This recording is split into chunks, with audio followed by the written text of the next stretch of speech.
Dalam sehari itu aku bisa ada 3-4 kali interview guys. Aku juga mengeluhkan karena kebanyakan tuh pihak HRD yang cari karyawan tapi dengan persyaratan yang agak di luar nalar gitu. Dia cari yang single, pengalaman banyak, terus nggak boleh hamil selama 2 tahun. Tapi dia mencarinya wanita.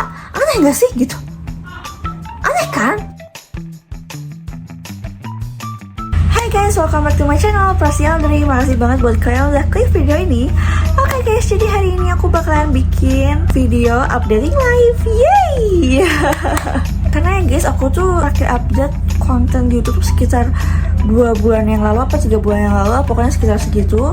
Terus aku tuh mau cerita ke kalian kenapa aku bisa sampai hiatus lagi guys. Jadi aku bakalan cerita di sini. Ngomong-ngomong ya sebelum aku cerita, aku mohon maaf banget nih aku ngomongnya kayak gini karena di lidah aku tuh kayak ada sariawan gitu guys. Kalau lidahnya kena gigi tuh kayak agak kurang nyaman. Jadi aku ngomongnya kayak gini. Ini bukan so imut ya guys, tapi ini aku beneran lagi sariawan. Aku udah obatin juga sih guys, tapi ya doain aja semoga aku cepat sembuh ya, jadi aku bisa ngobrol seperti biasa lagi. Oke, aku bakalan cerita ya. Jadi waktu itu sekitar 2 bulan lalu udah nggak update konten lagi di YouTube. Kemarin tuh kebetulan aku lagi fokus banget guys. Jadi suatu ketika tuh aku merasa di hidup aku tuh ada yang kurang. Akhirnya aku mikir kan, apa yang kurang di hidup aku. Ada nih temen ngasih proyek ke aku nih, kayak ngasih kerjaan di bidang engineering tapi nggak terikat di perusahaan, jadi kayak freelance gitu, kayak lepasan gitu guys, kerjain. Terus aku mikir kayak kangen banget deh sama dunia engineering. Aku tuh karena udah lama kerja di bidang engineering, udah hampir sekitar 10 tahun aja sih guys aku kerja di dunia engineering. Terus aku kemarin sempat cuman kerja lepasan doang, dan aku merasa aku tuh kangen banget sama dunia engineering. Akhirnya aku memutuskan untuk menjadi buta corporate lagi.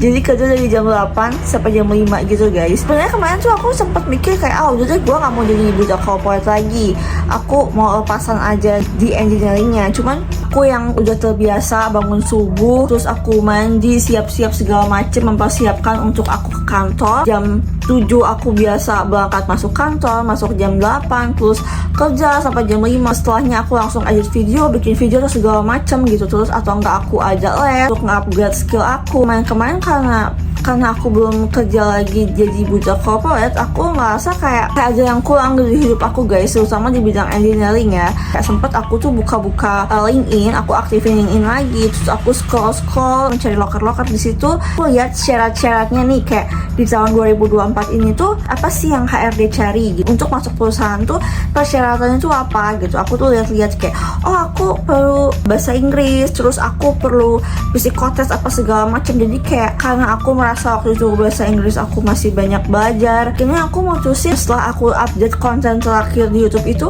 aku mutusin untuk lebih nggak upgrade ke aku sih. Aku lebih belajar bahasa Inggris, aku lebih belajar soal buat psikotes, aku juga lebih belajar buat engineering, baca buku lagi, belajar buku lagi. Pokoknya aku benar-benar berusaha deh. Setelah itu aku mencari-cari perusahaan yang kira-kira masuk dengan spesifikasi aku. Ketemu di beberapa perusahaan, itu sempat beberapa kali interview ya guys. Jadi kalau ada 5 perusahaan ya, aku masukin semua CV ini, terus aku tes di sini, aku tes di semuanya. Perusahaan ini setelah aku survei lokasinya segala macam dari rumah aku nih, aku survei segala macam, ternyata lokasinya kejauhan dari rumah aku, harus pakai kendaraan pribadi, nggak bisa pakai kendaraan umum. Pakai kendaraan pribadi itu kayak tetap jauh juga guys, jadi wasting time lah gitu di jalan. Terus yang kedua nih, dia bisa pakai kendaraan umum. Terus aku hitung nih ongkosnya berapa kalau aku dari rumah aku nih. Jadi aku ngitung MRT-nya, aku ngitung Gojeknya segala macam. Terus aku compare sama gajinya. Lihat kayaknya untuk ongkosnya tuh lebih mahal banget dan kantornya tuh kejauhan dari rumah aku. Akhirnya aku skip. Kayak gitu-gitu aja terus guys. Terus sempat suatu ketika tuh pernah ke perusahaan mana gitu, akhirnya aku dapat nih perusahaan ini. Setelah aku dapat, ternyata setelah aku nego gajinya tuh masuk sesuai dengan yang aku minta. Kayaknya perusahaan itu lagi bener-bener butuh orang banget, jadi beneran mau ngerekrut aku.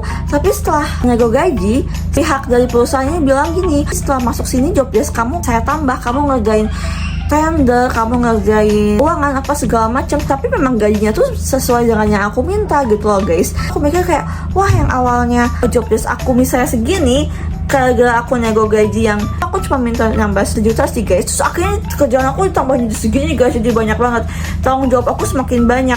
Akhirnya aku memutuskan untuk tidak mengambil perusahaan itu. Tapi itu aku nggak putus asa sih guys, aku cari-cari lagi, aku bener-bener hati-hati banget carinya. Sempat nih suatu ketika pas sambil aku mencari-cari pekerjaan di bidang engineering tuh, aku sempat dalam sehari itu aku bisa ada 3-4 kali interview guys.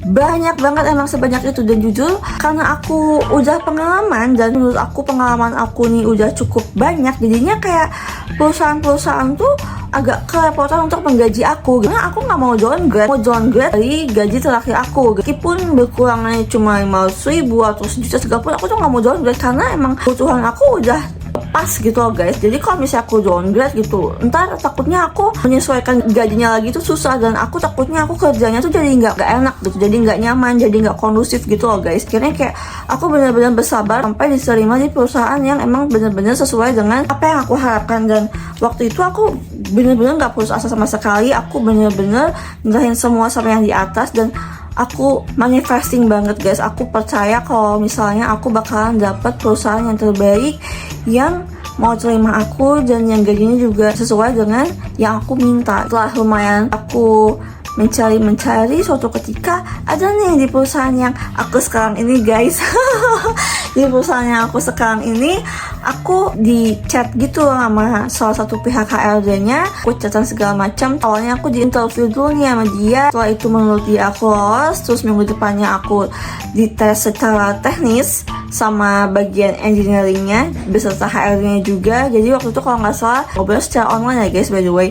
Jadi aku HRD-nya beserta bagian divisi engineeringnya, aku ngobrol kira-kira sekitar 4 orang gitu. Banyak hal yang ditanya-tanya sama pihak sana ke aku, terus sampai aku sempet tentang sih pas Zoom meeting itu. Jadi aku kayak share screen, aku cerita apa aja yang aku kerjain di kantor yang sebelumnya, aku cerita visi misi aku cerita pengalaman aku di bidang engineering. Terus akhirnya minggu kemudian aku interview lagi guys beserta HRD-nya, bagian engineering beserta GM-nya. Pas bagian interview bersama GM-nya ini, GM tuh adalah general manager ya guys. Aku interview bersama general manager tuh aku berasa agak nyambung sih guys. Dia pun cerita sama aku kalau dia tuh orang Bandung juga. Jadi sebenarnya kita sama-sama orang Bandung. Kayak agak nyaman juga sih guys. Kita tukar cerita banyak hal segala macam. Akhirnya akhirnya aku memutuskan untuk oke deh, ini aku kayaknya mau coba deh di perusahaan ini. Tapi sebelum aku masuk ke perusahaan ini, aku tuh tes psikotes dulu. Aku tes psikotes, dan psikotesnya dibayarin sama perusahaan yang ini. Itu bener-bener tes psikotesnya bener-bener menguras emosi banget. Aku berangkat dari rumah tuh jam 7 pagi ya, nyampe tempat psikotes jam 9 pagi. Psikotes aku dari jam 9 sampai jam 3 sore. Enggak deh, sampai jam 2 sore. Pas nyampe aku langsung ngerjain tes soal banyak banget ya, algoritma, aritmatika, terus sinonim, antonim, banyak banget ya pokoknya. Soal gambar-gambar juga banyak banget diceritain. Sampai akhirnya di tahap terakhir tuh ada di interview sama orang psikotesnya, tatap muka gitu, aku sama orang psikotesnya. Itu tahap terakhir ya guys. Nah, dari sebelumnya itu sempat juga nih guys ada pertanyaan yang emang pertanyaan yang paling sering ditanyain pas lagi interview sama HRD itu adalah kayak, apa sih kelebihan kamu, apa sih kelemahan kamu, apa visi misi kamu, apa tujuan kamu dalam 10 tahun ke depan, kamu mau menjalani hidup ini tuh seperti apa. Seperti itu yang ditanyain sama orang-orang HRD. Lain juga diceritain, apa kamu berhenti dari tempat kerja kamu terakhir, terus menunggu kamu diterima perusahaan baru, ngapain aja nih kegiatannya, kayak semacam itu guys. Singkat cerita, dan aku untuk tetap muka sama orang yang psikotes itu kan. So masuk nih guys ceritanya nih, aku masuk duduk sekitar jam 1 siang aku ketemu sama orang yang psikotes aku ini. Situ ruangannya cukup nyaman sih guys, jadi cukup kecil, cukup nyaman, terus kayaknya agak kedap suara juga, jadi orang-orang tuh nggak bisa dengar dari luar. Terus dia melihat kertas-kertas yang sebelumnya aku kerjakan gitu ya, dia baca, ada pertanyaan gini, oh pasti kelebihan kamu lebihnya ini, terus kamu kurangnya ini. Misalnya guys, aku kekurangannya itu perfeksionis gitu, kenapa kamu mengkategorikan perfeksionis itu sebagai kekurangan, dia bilang gitu. Terus aku bilang iya, karena aku tuh orangnya selalu memperhatikan hal-hal yang detail. Jadi kalau ada suatu hal yang kecil aja yang nggak sesuai dengan apa yang aku mau, aku tuh suka kayak lebih mengulik-ngulik hal itu, terus jadinya memakan waktu yang agak lebih lama. Aku bilang gitu guys sama orangnya. Terus kayak oh gitu ya gitu. Aku juga terus masukin aku orangnya agak pulpa. Terus dia nanya, kenapa kamu bilang kamu agak pulpa di sini? Aku bilang ini, karena kalau di kerja aku nih di bidang engineering tuh dibutuhkan untuk kerja bersama banyak orang. Jadi klien A, klien B, klien C, klien D. Terus kalau misalnya aku menangani sebuah proyek, itu pun harus berdiskusi dengan berbagai banyak pihak yang terkait, kayak kontraktornya, atau vendor A, vendor B, entah konsultan lain, entah aku harus berdiskusi dengan klien. Dan mereka tuh banyak banget permintaannya yang mereka minta. Akhirnya aku tuh kadang suka keteteran dengan apa yang mereka minta gitu. Jadi misalnya yang A mintanya yang ini, B mintanya ini. Tuh kadang-kadang pas setelah selesai meeting, aku masih sempat kayak gini, tadi si bapak itu minta apa ya? Si bapak ini minta apa ya? Seperti itu guys, agak lupa. Setelah aku jelaskan hal ini, terus aku ngomong lagi sama dia. Tapi saya biasanya membawa catatan kecil. Kalau misalnya si A, B, C, D, E minta sesuatu sama saya selalu catat. Tapi pada saat ketika saya mau mulai bekerja, saya baca buku catatan kecil saya dan lihat kayak, oh bapak A ini perlu ini, bapak B ini ingin ini, yang C ingin ini. Akhirnya saya kemas juga, saya misalkan solusi yang emang benar-benar bisa menguntungkan ke beberapa pihak yang terkait gitu guys. Jadi aku menjelaskan kan kalau kekurangan aku ini bisa aku handle sendiri guys. Udah sih berpikir kalau aku tuh mampu menyelesaikan pekerjaan yang diberikan oleh perusahaan ke aku. Jadi aku berharapnya tidak berpikir kayak kekurangan aku ya udah kekurangan, aku terima aja. Nah aku tuh nggak mau mikir kayak gitu. Jadi aku sudah bisa mengatasi kekurangan aku. Terus kayak sempet juga pas di interview gitu, aku tuh sempet nangis juga guys gitu. Kayak sempet ditanya sama dia tuh, ini agak sedih sih, sama dia ditanya, kenapa sih kamu mau kerja lagi di bidang engineering? Dia bilang gitu. Terus aku bilang gini kayak, karena aku merasa sesuatu ada yang kurang di dalam diri aku. Aku terbiasa yang tadi aku jelasin ya, bangun pagi, terus hidup aku tertata segala macem karena aku jadi budak corporate. Apalagi kerjaan aku di bidang engineering aku hilang, dan karena aku orang yang terbiasa sibuk, terbiasa mikir, terbiasa pusing untuk menghandle proyek-proyek. Sekarang aku udah nggak kayak gitu lagi, jadi aku ngerasa di hidup akunya ada yang kosong. Akhirnya aku memutuskan kembali untuk bekerja di bidang engineering. Aku bilang kayak gitu. Tapi dia bilang ini, tapi kok kamu lama banget nih gak masuk perusahaan lagi? Aja kali sekitar 6 bulan 7 bulan aku gak masuk perusahaan, aku gak terikat gitu. Ya terus aku cerita juga kalau aku freelance, aku kerja lepasan segala macam. Karena itu kan aku udah bangun bisnis ya guys. Aku jadi bisnis di bidang fashion gitu. Jadi aku agak lebih fokus di bidang fashion. Terus aku yang kerjaan di bidang fashion nih kayak feelnya tuh gak sedapat kayak aku kerja di engineering gitu. Ngerti gak sih guys? Jadi kayak emang aku sukanya di bidang engineering gitu. Selain aku cerita aku kerja, aku bisnis segala macam, aku juga mengeluhkan karena kebanyakan tuh pihak HRD yang cari karyawan tapi dengan persyaratan yang banyak banget gitu, dan kayak tidak, maksudnya kayak detail banget dan agak di luar nalar gitu. Misalnya kayak gini, usia maksimal 28 tahun. Oke, usia maksimal 28 tahun ya. Fresh grade oke, boleh apply. Pengalaman minimal 2 tahun. Terus aku kan mikir, jadi lu mau carinya yang 28 tahun, fresh grade, atau yang pengalaman gitu? Oke, kalau fresh grade kan nggak mungkin bisa pengalaman gitu, iya kan? Kalau yang fresh grade kayak ya udah dia nggak punya pengalaman, abis kuliah dia langsung lagi cari-cari pengalaman. Itu kan kategorinya itu dua hal yang berbeda. Tapi kan bingung ya, jadi perusahaan ini maunya apa sih? Mau cari yang fresh grade atau cari yang pengalaman gitu? Pilih satu doang, nggak bisa dua-duanya, iya kan? Terus sempat juga ada perusahaan yang bilang harus punya SIM A, SIM B, SIM C, terus diutamakan berdomisili gitu. Sempat suatu ketika ada yang bukan domisili, yang melamar pekerjaan itu giliran minta nego untuk uang kos segala macam, uang tempat tinggal, nggak di ACC sama HRD-nya. Terus kayak apa sih? Kamu maunya apa? Soalnya kalau misalnya dia pengen cari yang berdomisili di sini, harusnya yang pelamar lain yang bukan dari domisili itu nggak usah diterima, nggak usah dikasih kesempatan, harusnya kayak gitu kan. Lagi pula kayak menurut aku kayak buang-buang waktu aja. Kalau misalnya kamu pengen yang domisili tapi kamu nge-interview orang yang bukan domisili, buang-buang waktu banget nggak sih? Karena pasti orang yang bukan domisili itu pasti minta uang lebih untuk menanggung biaya tempat tinggal. Terus sempet juga, aku pernah tes juga, ada persyaratannya nih, nggak boleh hamil selama 2 tahun. Terus aku kayak yang, hah? Kok bisa gitu? Maksudku nggak boleh hamil selama 2 tahun, tapi dia harus yang udah pengalaman tinggi, dan dia lebih mengutamakan tuh yang single. Coba aneh nggak sih? Dia cari yang single, pengalaman banyak, terus nggak boleh hamil selama 2 tahun, tapi dia mencarinya wanita. Aneh nggak sih gitu?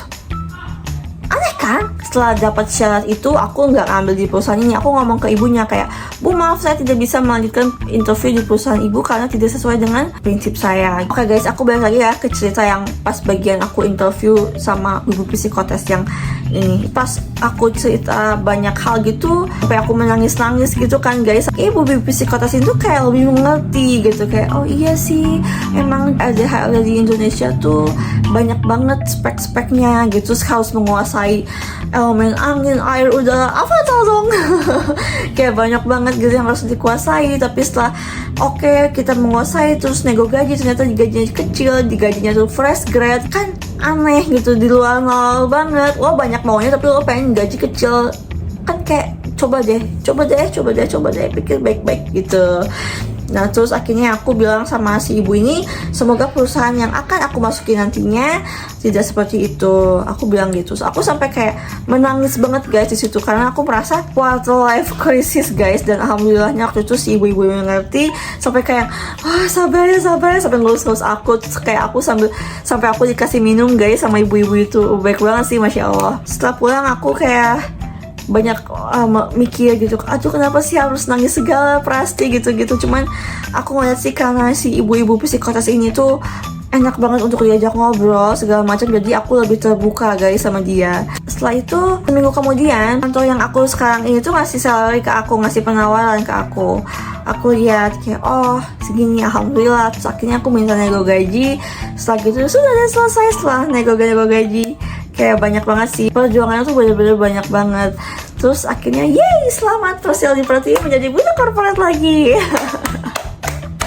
Sekarang aku di kantor ini tuh udah sekitar sebulan guys. Pas aku rekam ini ya udah sekitar sebulan mau menuju 2 bulan.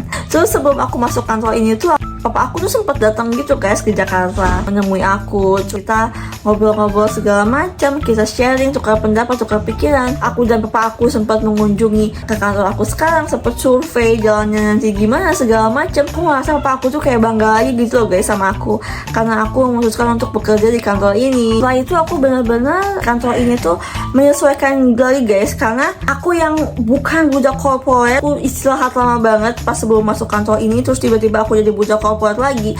Seminggu pertama pas aku masuk kantor tuh bener-bener ngerasanya capek banget. Jadi dari jam 8 sampai jam 5 ya, karena yang pagi-pagi nih biasanya yang aku habis sholat subuh aku tidur lagi, atau aku leha-leha, atau aku scroll TikTok gitu, atau aku males-malesan gitu. Aku tuh udah gak bisa ngelakuin itu lagi guys. Jadi aku bener-bener harus mandi, siap-siap ke kantor, terus siapin bekal segala macam baru berangkat gitu. Jadi bener-bener kayak seminggu pertama penyesuaian, dan aku ngerasa aku capek banget. Makanya aku nggak update konten lagi guys, karena waktu itu masih penyesuaian di rutinitas aku. Gini guys, aku kan masuk kantor jam 8 ya, jadi aku jam 7 tanpa harus bener-bener udah berangkat ke kantor. Lewat 5 menit aja udah beda lagi ceritanya. Jadi aku berangkat jam 7 pagi, aku nyampe kantor tuh sekitar jam 7.40. Kalau misalnya aku berangkat 7:05 tuh nggak telat sih, tapi kan mepet banget sama jam kerja. Terus aku tuh nggak akan punya waktu untuk istirahat. Jadi aku ngerasa untuk memulai pekerjaan tuh aku capek banget.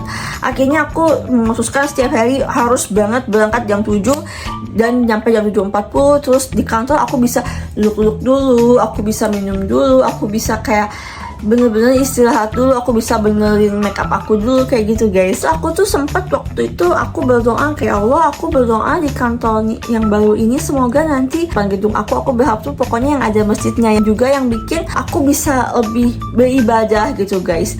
Nah dan alhamdulillah di kantor ini tuh ada masjidnya. Keluar dari gedung aku langsung masjid. Jadi aku setiap sholat zuhur dan sholat asar tuh aku selalu berjamaah, masya Allah gitu. Aku juga berdoa kayak ya Allah, aku pengen yang ada lapangan tenisnya gitu, yang ada fasilitas tenisnya. Dan guys ternyata dikasih loh sama Allah ada tenisnya. Dan aku tuh selalu tenis setiap hari Jumat sore, aku selalu tenis di lapangan itu. Kayak bener-bener bersyukur banget. Aku juga sempat berdoa pengen di tengah kota kantornya, jadi aku bisa dekat kemana-mana. Nah aku suka bikin konten di bidang makanan, jadi aku berharap juga punya kantor yang emang di depan tuh banyak tempat makannya. Dan alhamdulillah guys dikabulin juga. Di depan kantor aku tuh ya ada Gacoan, ada Hokben, ada Lawson, ada CK, ada tempat makanan bebek segala macam, lengkap banget guys, dan di tengah kota. Kalau aku mau bikin konten makanan, aku tidak perlu jauh-jauh lagi gitu loh guys. Jadi jam istirahat aku bisa keluar, aku bisa bikin konten makan, baru aku balik lagi ke kantor. Jadi kayak bener-bener fleksibel banget, alhamdulillah. Allah tuh bener-bener baik banget. Terus kayak jam pulangnya nih jam 5, aku tuh nyampe rumah tuh sekitar jam 6. Ya sama guys, di jalan juga macet gitu, kayak energi aku tuh kekuras banget di jalan. Sampai jam 6 tuh bener-bener kayak yang gila, Jakarta gak ada yang gak macet. Jakarta di mana-mana tuh macet. Terus jam 6 sampai rumah, terus aku mandi, sholat, mandi segala macem sampai jam 7 aku edit video segala macem. Akhirnya ya bisa tuh guys. Jadi dari jam 7 sampai jam 8 tuh aku ngedit bahkan sampai jam 9. Terus yaudah jam 10 kan harus sudah tidur, karena kalau misalnya jam 10 aku nggak tidur, paginya tuh aku ngantuk-ngantuk gitu guys di kantor, dan rasanya tuh bener-bener gak nyaman dan gak enak gitu. Itulah guys, jadi update pengalaman aku selama akhir-akhir ini. Aku lagi sibuk banget untuk menyesuaikan rutinitas aku. Sebenarnya dari kemarin tuh aku pengen update lagi di YouTube guys. Aku kayak ya ampun, aku kangen banget konten di YouTube. Karena kan sekarang aku di TikTok pun aku harus update juga, harus update juga gitu. Jadi waktunya masih kayak kejar-kejaran gitu, dan insya Allah juga yang YouTube aku gak akan tinggalin juga guys. Aku karena aku hobi nge-vlog aja sih, jadi kayak bener-bener aku semangat lagi untuk upload konten di YouTube. Yeay! Terus guys, kayak waktu dulu pas aku masih jadi budak korporat, pas tahun lalu tuh kayak aku jam 7 ke kantor, jam 8 sampai jam 5 aku kerja kantoran. Terus aku nyampe rumah jam 6 sore. Setelah jam 6 sore aku mandi, siap-siap segala macam sampai jam 7. Terus aku ngedit video gitu segala macam. Terus aku les bahasa Inggris, les TOEFL dari jam 8 sampai jam 9. Terus aku ngedit video lagi. Gitu terus rutinitasnya setiap hari pas jadi budak korporat gitu tahun lalu. Terus aku pengen nerapin rutinitas aku yang kemarin. Aku pengen terapin lagi nih di waktu aku yang sekarang ini, aku pengen terapin lagi kayak gitu guys. Jadi doakan aku kuat lagi seperti kemarin-kemarin ya. Amin. Aku nanti bakalan banyak banget aku bakalan storytelling gitu guys sama kalian. Jadi konten aku yang hari ini tuh aku update live juga sama cerita pengalaman aku interview, cari kerja segala macam. Aku cerita juga sekalian di sini pengalaman yang bener-bener gak akan pernah bisa aku lupain. Kayak aku ngerasa banget kayak hopelessnya, sedihnya, kecewanya, kayak aduh aku pengen kerja di engineering tapi perusahaan kenapa sih begini gitu. Itu bener-bener kemarin tuh ngerasa banget kayak naik turunnya tuh seperti ini guys, seperti naik roller coaster gitu. Tapi alhamdulillah kayak Allah tuh ngasih aku jawaban di waktu yang tepat gitu. Intinya gitu sih guys, kalian tuh tetap berprasangka baik sama Allah tuh gak boleh enggak. Kayak misalnya kalian pengen sesuatu nih, kalian yakin aja kalau doa itu tuh bakalan dikabulin. Kalian gak perlu mikirin tapi gimana ya caranya Allah ngabulin itu gak perlu kalian pikirin. Pokoknya kalian pikirin mimpi itu bakalan jadi kenyataan. Nanti tuh kayak semesta cari jalan sendiri untuk mencapai tujuan itu gitu guys, yang aku lihat ya sekarang gitu. Makanya aku kalau misalnya pengen sesuatu kayak udah aku pikirin goals aku aja, dan caranya untuk kesana tuh aku nggak pikirin. Tapi dengan satu syarat, harus selalu berusaha, harus selalu ikhtiar, harus selalu berdoa, seperti itu guys. Oh ini guys, nanti aku bakalan cerita-cerita lagi storytelling ya guys. Aku bakalan cerita-cerita soal banyak banget sih hal-hal yang pengen aku update, kayak soal bullying, tentang toxic people, tentang toxic relationship. Banyak banget yang pengen aku bahas sama kalian. Tungguin aku. Tapi tetap juga aku bakalan tetap konten makanan, mukbang segala macam tuh aku bakalan update akun YouTube aku. Tungguin terus ya. Makanya guys, segitu dulu video dari aku, Plastik Audrey. Makasih banget buat kalian yang nonton. Thanks for watching. Jangan lupa kalian like, comment, share, subscribe biar kalian tahu kalau aku upload video baru. See you on the next video guys. Bye. Jangan aku campur-campur ya, ini sariawannya. Bye bye.